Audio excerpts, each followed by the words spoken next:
So I'm going to do a quick garden tour tonight because I had no other good ideas.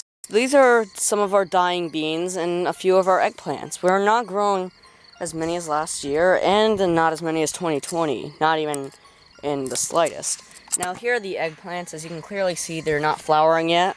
And eggplant flowers are purple, which is, well, okay. And we have our beans, and unfortunately these don't look like they're going to survive.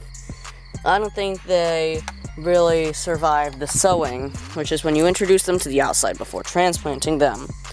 And then here are I guess these are the tomatoes, and these are some of the basil. So in my pesticides video, which did really well, I talked about how you can put basil every other tomato to prevent some pests from invading it without using pesticides. These are what they currently look like side by side. It's not perfect because these aren't transplanted. These are more beans, and I think they died because they have nothing to hold themselves up with anymore. As you can clearly see, here are the beans. And in here, we're using cinder blocks to hold these trays up, with simple little grooves cut down there to help import the water. And this one apparently has more dirt in it.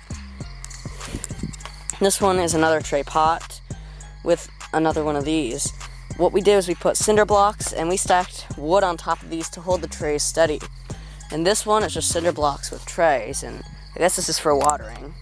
Yeah, it was really hot today. Like, we literally took the top off of this greenhouse. It was 94 earlier today. It was the highest it's ever been in years. But it was 102 in 2017, so whatever. And here be the strawberries and the blueberries. Now, as you can see, we have some strawberries starting to come in.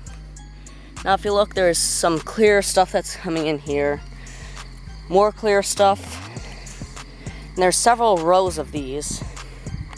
So basically, that's how it goes. We put a lot of rows in this. I think it's 30 by 40 or it's 20 by 30. I can't remember. And here be the blueberries. These last for 15 years, so they're only like 2 feet now. They'll be 4.5 feet by the end of their 15-year cycle. So once you get blueberries, you can exit them. There is no leaving the blueberries without ripping them out of the ground. Now, as you can see, we did put some holes down here on the ground. We're going to put a fence and then a gate there and a gate there. I can't point. Now, I saw some blueberries coming on one of them. Now, if you look, here are some blueberries in development. And I'm going to show you the other garden where we're going to be planting stuff. Now, there is going to be a drip irrigation system between this, so this is going to look much different. But as of right now, there's some random holes, soil, and, well, this tarp. It's laid out, I'm sorry. I'm sorry for the bad lighting. And at the end, well, all the way down here, we marked each with a number. I think this was last year, but I don't know. I know that if it gets really hot out, what we'll need to do is, like, put these in much deeper, because last year it was like 95 degrees, 96 degrees one June day. These things just melted right off. Here we go. So, it all starts right here. In 1820s, well, about 13 feet deep, 12 and a half.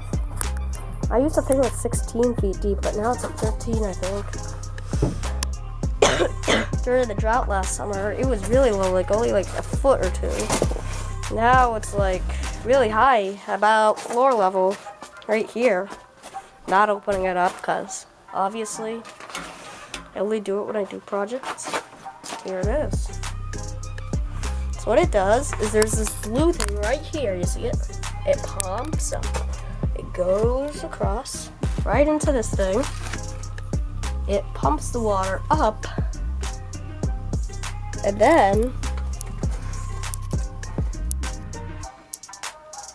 hang on, I got that wrong. This is for electricity, I think. Yeah, it's for electricity. The black pipe is the pump. The black connects to here, and then goes up to here. This white pipe, which we'll follow, is like the only pipe over each other, and this brown one right here. How many pipes are in this house, man? Oh And now we're right above where the chicken was. I can tell, like, this is where my bed is. Somewhere over here.